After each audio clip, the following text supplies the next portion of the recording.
Welcome back to my channel farmer scholars. दोस्तों, स्वागत है आपका एक बार फिर से मेरे चैनल फार्मर स्कॉलर्स में। हमेशा की तरह आज बहुत इंपॉर्टेंट टॉपिक लेके आया हूँ मैं। आज का इंपॉर्टेंट टॉपिक है मेथड्स ऑफ इन्वेस्टिगेशन। इन्वेस्टिगेशन जो है वो बहुत ही इम्पॉर्टेंट है, ना केवल हमारी डे टू डे लाइफ में बल्कि इंडस्ट्रीज़ में और हर जगह ये एप्लीकेबल है। तो ये जो है इन्वेस्टिगेशन के मेथड जो है बहुत ही इंपॉर्टेंट टॉपिक है सभी के लिए। ठीक है, तो पहले मेथड जानने से पहले हम जानते हैं कि इन्वेस्टिगेशन क्या होता है। Investigation is the method of finding the root cause with the involvement of different functional departments. Investigation जो है वो एक तरह से जो मूल कारण है समस्या का, कोई भी प्रॉब्लम आई है, कोई इंसिडेंट हुआ है, उसका जो मूल कारण है वो फाइंड आउट करने का एक तरीका है, एक मेथड है। ठीक है, जिसको जो है फाइंड आउट किया जाता है। जो जितने भी डिपार्टमेंट्स हैं उससे संबंधित मिल के जो है वो एक उसको एनालिसिस करते हैं। ठीक है, उसके रूट कॉज निकालते हैं, उसका मूल कारण निकालते हैं। तो इसी को कहते हैं इन्वेस्टिगेशन। ठीक है, जो इन्वेस्टिगेशन होता है उसमें हम रूट कॉज एनालिसिस करते हैं। और रूट कॉज एनालिसिस क्या होती है? Root cause analysis is the problem solving technique which identifies the basic factor और कॉज। ये एक तरह की जो है प्रॉब्लम सॉल्विंग टेक्निक है जिसमें जो है बेसिक जो कारण है, जो मूल कारण है, जो रूट कॉज है, वो फाइंड आउट किया जाता है। ठीक है, तो ऐसी टेक्निक को कहते हैं रूट कॉज एनालिसिस। ठीक है, रूट कॉज एनालिसिस में हम क्या करते हैं? First we generate the possible root causes and then narrowing the focus on the most probable causes. पहले हम जितने भी जो रीजंस रहते हैं उसके प्रॉब्लम के, वो फाइंड आउट करते हैं क्या क्या रीजंस हो सकते हैं, और फिर हम फोकस करते हैं कि मोस्ट प्रोबेबल रीज़न क्या हो सकता है। ठीक है, तो इस तरह हम जो है वो रूट कॉज एनालिसिस करते हैं। सपोज़ मैं अगर एग्जांपल दूं आपको डे टू डे लाइफ में, तो हो सकता है कि जैसे हम बात करें कि ऑफिस जाने के लिए हम लेट हो गए, तो इसका रीज़न क्या हो सकता है? इसके मोस्ट प्रोबेबल रीज़न ये हो सकते हैं कि हम या तो लेट सोए थे, ठीक है, या इसका रीज़न हो सकता है कि हमने अलार्म सेट नहीं किया। ठीक है, या इसका रीज़न हो सकता है हमने अलार्म सेट किया। सपोज़ हमारा प्रोबेबल रीज़न ये है कि हमने अलार्म सेट किया, बट जो है हमारे जो अलार्म बजा नहीं। तो उसका रीज़न अगर हम फर्दर देखें तो ये हो सकता है कि हमारा जो घड़ी के सेल है वो वीक हो गए थे या डेड हो गए थे। तो इसलिए जो है मेन रीज़न तक हम पहुंच जाते हैं, मेन जो हमारा फोकस है वो पहुंच जाता है, और हम फाइंड आउट करते हैं मेन रूट कॉज कि जो है हमारे घड़ी के सेल वीक थे, और इस तरह हम सॉल्यूशन फाइंड कर सकते हैं कि हमें जो है नए सेल परचेज करने हैं। ठीक है, तो इस तरह हम जो है वो रूट कॉज एनालिसिस करते हैं जिसमें हम बहुत सारे रूट कॉजेज़ को निकालते हैं और फिर अपना फोकस करते हैं मोस्ट प्रोबेबल रूट कॉज पे। ठीक है, दूसरे हम और भी एग्जांपल देख सकते हैं, जैसे कि हम सब जानते हैं कि 2014 में जो है वो विराट कोहली जो है वो बहुत अनसक्सेसफुल रहे इंग्लैंड टूर पे। ठीक है, तो उसमें उन्होंने फिर क्या किया? उन्होंने जो है मोस्ट प्रोबेबल कॉजेज़ निकाले कि क्या हो सकता है, मोस्ट प्रोबेबल रूट कॉज निकाले, और फिर उन्होंने उससे सॉल्यूशन निकाला, और फिर नेक्स्ट जो टूर था वो उनका बहुत सक्सेसफुल गया। ठीक है, उन्होंने फाइंड आउट किया कि वो जो बाहर जाती हुई गेंद है उससे बहुत ज़्यादा छेड़छाड़ कर रहे हैं, जो एंडरसन की जो बाहर जाती हुई गेंद है उससे बहुत ज़्यादा छेड़छाड़ कर रहे हैं। तो फिर उन्होंने जो है सॉल्यूशन निकाला कि अब मुझे जो है बाहर जाती हुई गेंद को छेड़ना नहीं है। तो अब देख सकते हो कि इस तरह उन्होंने most probable root cause find out किया और फिर उसका सॉल्यूशन निकाला, और वो फिर आगे जाके कितने सक्सेसफुल हुए। ठीक है, तो इस तरह जो है हम डे टू डे लाइफ में जो है इस इन्वेस्टिगेशन का यूज़ करके जो है वो रूट कॉज एनालिसिस करके हम जो है सॉल्यूशन निकाल सकते हैं। ठीक है, तो इस तरह इन्वेस्टिगेशन हमारे लिए बहुत हेल्पफुल है। ठीक है, अगर हम इंडस्ट्री की बात करें, किसी कॉर्पोरेट ऑफिस की बात करें, चाहे वो फार्मा की हो या कोई भी इंडस्ट्री हो, तो हम जो है देख सकते हैं कि फेलर जो अगर हमारा फेलर हमें आइडेंटिफाई हो रहा है, किसी तरह का इंसिडेंट हो रहा है, तो वो इंसिडेंट को जो है वो इन्फॉर्म करते हैं क्यूए हेड को। फर्स्ट जो है क्यूए हेड को इन्फॉर्म करते हैं, क्योंकि क्यूए हेड जो है वो मार्केट कंप्लेंट्स से रिलेटेड जितनी भी प्रॉब्लम्स होती हैं वो क्यूए सॉल्व करता है। ठीक है, तो क्यूए हेड जो है उसको इन्फॉर्म करना फर्स्ट स्टेप रहता है। ठीक है, वो क्यूए हेड को जब इन्फॉर्म किया जाता है तो वो इन्वेस्टिगेशन करवाता है। क्यूए हेड फिर फर्दर इन्वेस्टिगेशन करवाएगा, वो डिसाइड करेगा कि कौन सा जो है वो पर्सन इन्वॉल्व करवाना है क्यूए इन्वेस्टिगेशन में। एक पर्सन जो है क्यूए का रहेगा और फर्दर और साथ में जो है जो कंसर्न डिपार्टमेंट का पर्सन रहेगा, चाहे वो अगर इंसिडेंट क्यूसी का है तो क्यूसी पर्सन इन्वॉल्व रहेगा क्यूए पर्सन के साथ, और अगर इंसिडेंट जो है वो प्रोडक्शन का है या मेंटेनेंस का है तो उनके करस्पॉन्डिंग पर्सन जो है वो इन्वॉल्व रहेगा क्यूए के साथ इन्वेस्टिगेशन के लिए, ठीक है। And documentation must be done as the fair investigation report. तो ये जो इन्वेस्टिगेशन होगा, ठीक है, जिसकी जो प्रॉपरली जो इन्वेस्टिगेट किया जाएगा, जिसमें रूट कॉज एनालिसिस की जाएगी, तो इसका जो है एक प्रॉपर डॉक्यूमेंटेशन होगा, ठीक है। जो स्टेप बाय स्टेप्स जो आप लोगे वो पूरा प्रॉपर डॉक्यूमेंटेशन होगा उसका, और उसकी एक रिपोर्ट तैयार की जाएगी as a fair investigation report, ठीक है। Carry out the fair investigation and root cause analysis by using the checklist but it will not be limited to this, ठीक है। तो जो फेलियर इन्वेस्टिगेशन है और जो रूट कॉज एनालिसिस है, वो जो मेथड्स होते हैं इन्वेस्टिगेशन के, ये टूल्स होते हैं एक तरह से, जिनकी हेल्प लेके आप जो है इन्वेस्टिगेशन कर सकते हो और रूट कॉज एनालिसिस करके, ठीक है, आप सॉल्यूशन निकाल सकते हो। तो ये कुछ मेथड्स हैं जिनसे आप इन्वेस्टिगेशन कर सकते हो, बट आप जो है इस सिर्फ इन मेथड्स तक लिमिटेड नहीं हो, कुछ और मेथड्स भी हैं, पर ये बेसिक मेथड्स हैं, बेसिक टूल्स हैं जो इन्वेस्टिगेशन में यूज होते हैं, ठीक है।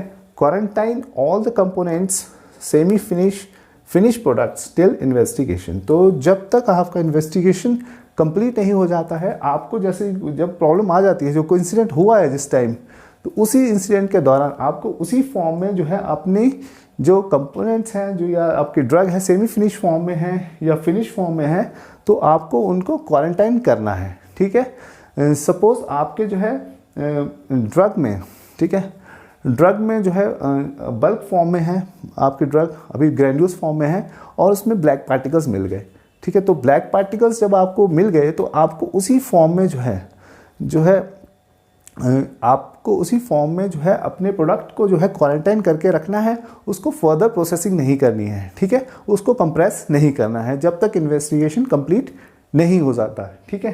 सपोज आपकी टैबलेट जो है कंप्रेस फॉर्म में है, उस टाइम उसमें ब्लैक पार्टिकल्स मिल रहे हैं, ठीक है, तो आपको उसी फॉर्म में आपको क्वारंटाइन करना है, आपको फर्दर उसको कोटिंग उसकी नहीं करनी है जब तक इन्वेस्टिगेशन कंप्लीट नहीं हो जाता है, ठीक है। जैसे आपने कोई क्राइम सीरियल भी देखा होगा, तो उसमें जो है जो एविडेंस के साथ छेड़छाड़ करना जो है बिल्कुल मना होता है, ताकि जो इन्वेस्टिगेशन है उसमें किसी तरह की बाधा ना आए, ठीक है। प्रॉपर इन्वेस्टिगेशन करना है तो आपको उसी फॉर्म में जो है स्टोर करके रखना होगा, क्वारंटाइन करके रखना होगा, ठीक है, अपने क्लू को, ताकि जो है वो आप इन्वेस्टिगेशन प्रॉपरली कर सकें, ठीक है। तो ये था आपके इन्वेस्टिगेशन के बारे में बेसिक जानकारी। आइए चलिए जानते हैं कौन कौन से टूल्स आप यूज़ कर सकते हो जिनकी मदद से आप इन्वेस्टिगेशन परफॉर्म कर सकते हो। मेथड्स ऑफ इन्वेस्टिगेशन, आइए जानते हैं मेथड्स ऑफ इन्वेस्टिगेशन के बारे में। मेथड्स ऑफ इन्वेस्टिगेशन में जो टूल्स यूज़ होते हैं अब उनके बारे में हम बात करेंगे। कौन कौन से टूल्स यूज़ होते हैं उनके बारे में थोरली हम जानेंगे, कौन कौन से टूल्स यूज़ होते हैं। और इसके पहले टूल्स के बारे में जानने से पहले आइए जानते हैं कि किसकी रिस्पॉन्सिबिलिटी होती है इन्वेस्टिगेशन करने की। तो इन्वेस्टिगेशन जो रिस्पॉन्सिबिलिटी होती है वो होती है of the department from where problem originated with the QA. जिस डिपार्टमेंट से प्रॉब्लम जो है ओरिजिनेट हुई है, ठीक है, जहाँ जिस डिपार्टमेंट की प्रॉब्लम है वो department along with the QA department मिलकर इन्वेस्टिगेशन करेंगे। सपोज़ आपका जो है रिज़ल्ट क्यूसी में रिज़ल्ट जो है आउट ऑफ स्पेसिफिकेशन आया है, तो क्योंकि प्रॉब्लम ओरिजिनेट हुई है क्यूसी से और इस प्रॉब्लम का रिलेशन जो है प्रोडक्शन से भी है, तो ये दो डिपार्टमेंट्स मिलके, ठीक है, ये दोनों डिपार्टमेंट्स मिलके क्यूए के साथ थॉरली इन्वेस्टिगेशन करेंगे, ठीक है। तो ये रिस्पॉन्सिबिलिटी होती है ओरिजिनेटेड डिपार्टमेंट जहाँ से प्रॉब्लम ओरिजिनेट हुई है, ठीक है, plus QA. It can also prevent the recurring of problem. और इस इन्वेस्टिगेशन का एक फ़ायदा ये होता है कि जब आप रूट कॉज अंडरस्टैंड कर लेते हो तब आप जो है उसका प्रिवेंटिव एक्शन भी ढूंढ लेते हो। तो आप जो है रीअकरेंस को, ठीक है, आप जो है जो प्रॉब्लम के रीअकरेंस को प्रिवेंट कर सकते हो, क्योंकि आप करेक्टिव के साथ प्रिवेंटिव एक्शन भी फाइंड आउट कर लेते हो जब आप रूट कॉज फाइंड करते हो तो, ठीक है। तो टूल्स ऑफ इन्वेस्टिगेशन आइए जानते हैं टूल्स ऑफ इन्वेस्टिगेशन के बारे में डिटेल में। फर्स्ट जो टूल है वो है गैंशी गेनवत्सु। ठीक है, ये जो फर्स्ट टूल है गैंशी गेनवत्सु, ये देखिए जैसे नाम ही आप ध्यान से सुने इसको तो ये जापानीज़ साउंड होता है। और जी हाँ, ये जापानीज़ ही टेक्निक है। This is a Japanese technique गैंशी गेनवत्सु। ठीक है, और ये टेक्निक जो है वो कॉर्पोरेट वर्ल्ड में बहुत कॉमनली यूज़ होती है। ठीक है, और इसका मतलब होता है go and see your self to thoroughly understand the situation. ठीक है, इसका मतलब है कि going to the actual source to find the facts and to make the correct decisions. आप जो है वो एक्चुअल सोर्स के पास जाके फैक्ट्स इकट्ठे करो और फिर आप करेक्ट डिसीजन लो। ठीक है, यही गैंशी गेनवत्सु का जो है वो मतलब है। ठीक है, और आप जो है किसी की रिपोर्टिंग पे डिपेंडेंट ना रहो। ठीक है, ये गैंशी गेनवत्सु स्ट्रिक्टली कहता है कि आपको किसी की रिपोर्टिंग पे डिपेंडेंट नहीं रहना है। ठीक है, आपको जो है वो करेक्ट सोर्स के पास जाना है।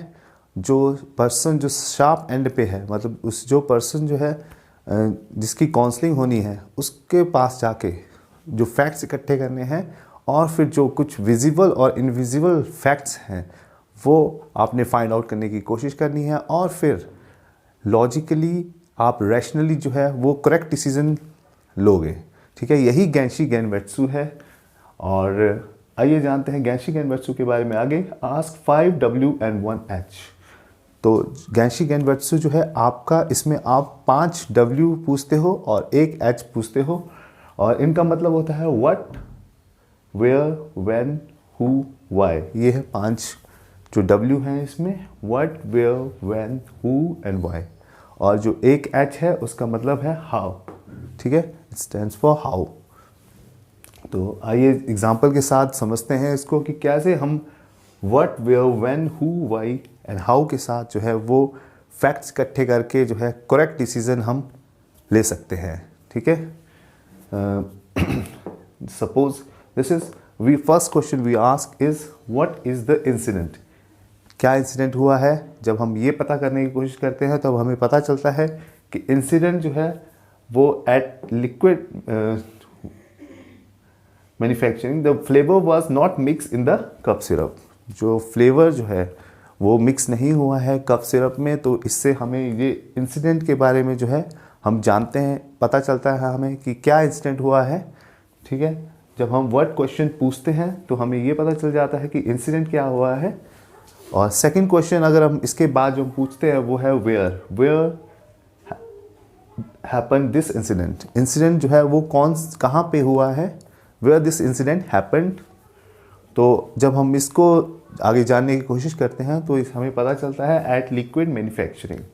लिक्विड मैन्युफैक्चरिंग एरिया में जो है हमारा जो है जो ये कप सिरप जो है उसमें फ्लेवर मिक्स नहीं हुआ है, तो हमें ये पता चल जाता है कि कौन से एरिया का ये इंसिडेंट है।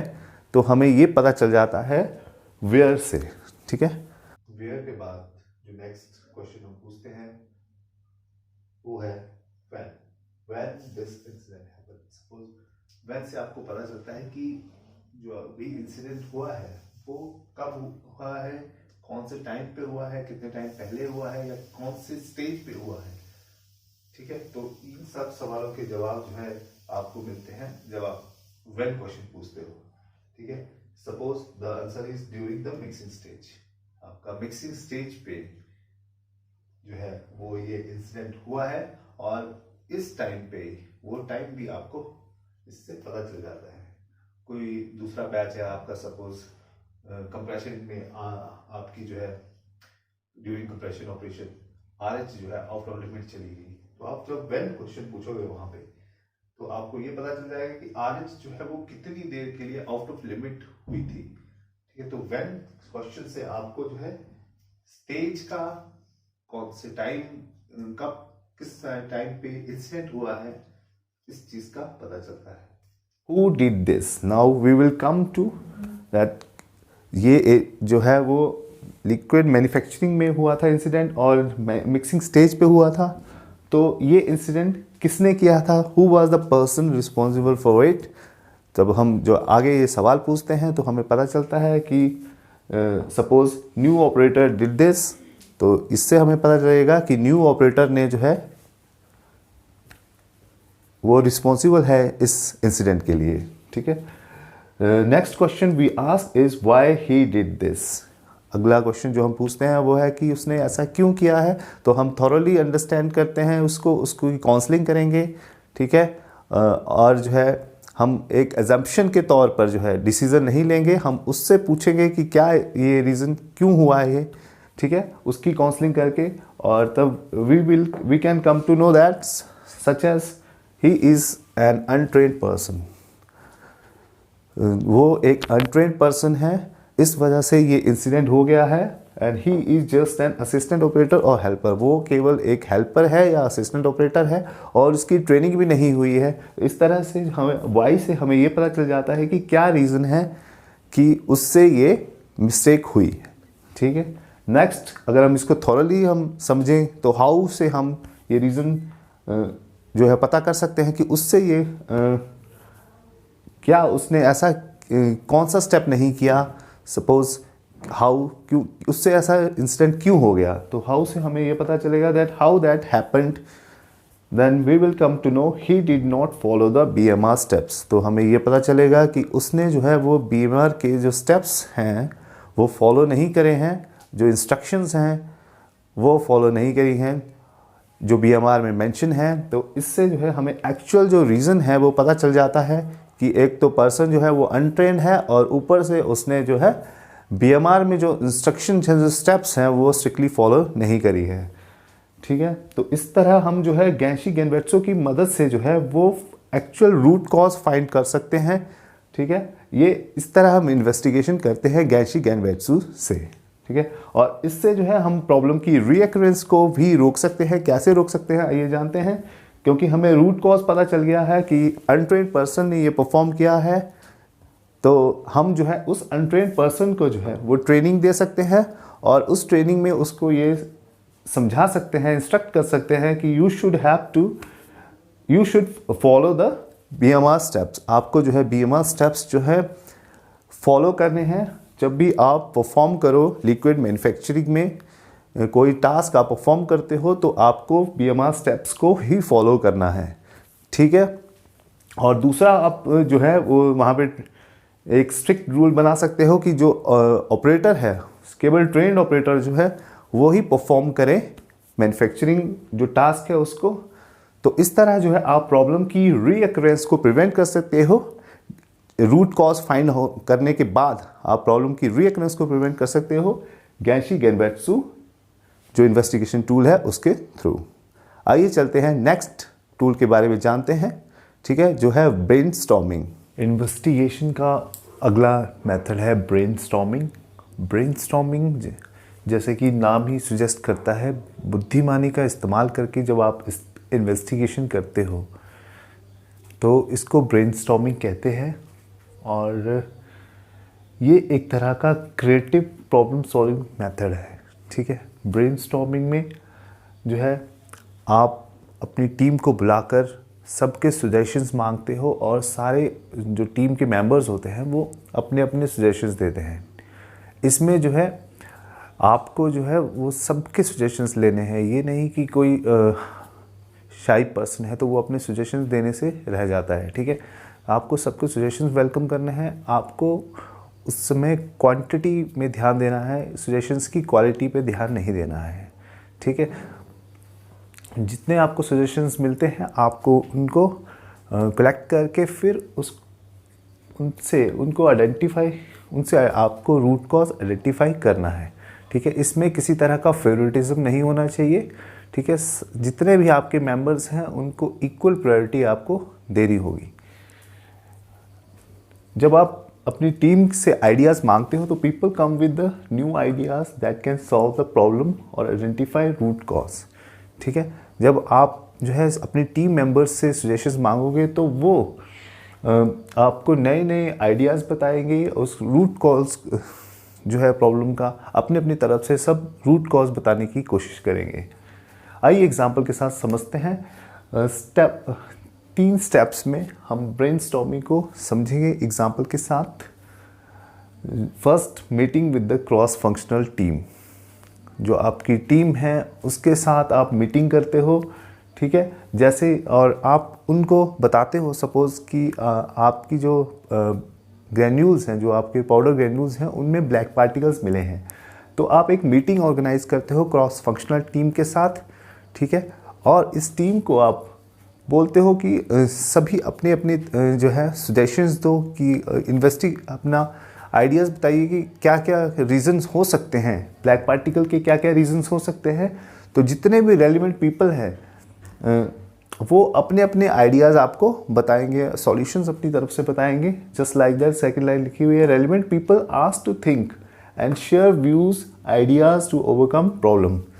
जितने भी रेलिवेंट पीपल हैं उनसे जब आप पूछोगे सवाल तो वो अपनी तरफ से आपको आइडियाज़ बताएंगे, सॉल्यूशंस बताएंगे प्रॉब्लम का, जिससे जो है आप प्रॉब्लम को ओवरकम कर सकते हो। सपोज़ जो ब्लैक पार्टिकल आपने पूछा अपनी टीम से, तो वो सब अपने अपने सजेशन दे रहे हैं। कोई कह रहा है कि आपका जो आरएम है वो पुअर क्वालिटी का है, कोई कहता है कि आपका जो आरएम है वो क्वालिफाइड नहीं है, क्वालिफिकेशन नहीं हो रखी है आपके वेंडर की जो जिससे आप आरएम ले रहे हो। कोई एक कहता है कि आपके जो डिफरेंशियल प्रेशर है वो मेंटेन नहीं था एरिया में, इस वजह से ब्लैक पार्टिकल आ गए हैं।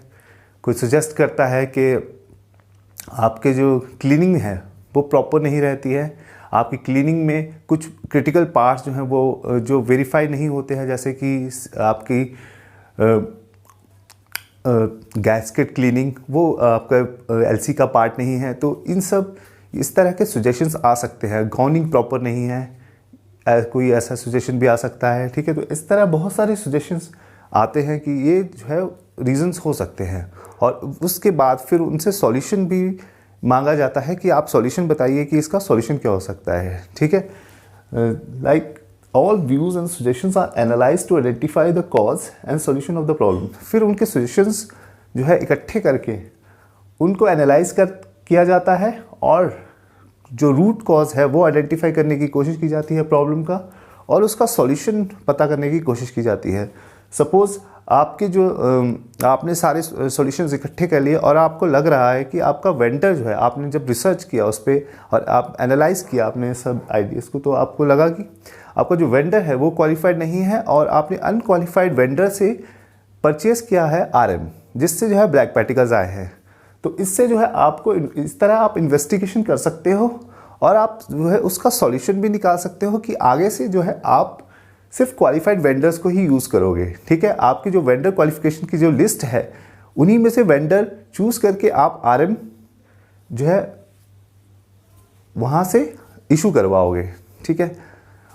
तो इस तरह आप प्रॉब्लम का सॉल्यूशन निकाल सकते हो। और सपोज़ आपका जो है ब्लैक पार्टिकल्स आए हैं, तो कोई आपको सजेस्ट कर रहा है कि अभी के लिए आप क्या करना है, आप जब पूछते हो तो वो बताता है कि आप जो है शिफ्टिंग कर सकते हो, इसकी 40 नंबर सीव की जगह आप 60 नंबर सीव यूज़ कर सकते हो, जिससे आप ब्लैक पार्टिकल्स आप निकाल सकते हो। तो इस तरह आपको सॉल्यूशन भी मिल जाता है जब आप अपनी टीम मेंबर्स से आइडियाज़ पूछते हो, उनको रेलिवेंटली थिंक करने के लिए बोलते हो। तो इस तरह आप प्रॉब्लम का इन्वेस्टिगेशन कर सकते हो और सॉल्यूशन भी मिल जाता है आपको।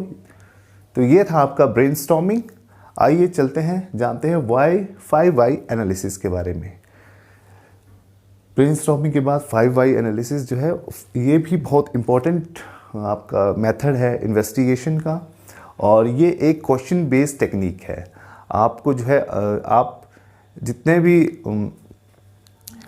रूट कॉज हैं वो आप वाई के थ्रू जो है वो आइडेंटिफाई करने की कोशिश करते हैं। और ये कहा जाता है कि आप जो है जब बार बार जो है हर एक कॉज का जो है वाई पूछते हो तो आपको सॉल्यूशन जो है उसका मिलता है, ठीक है।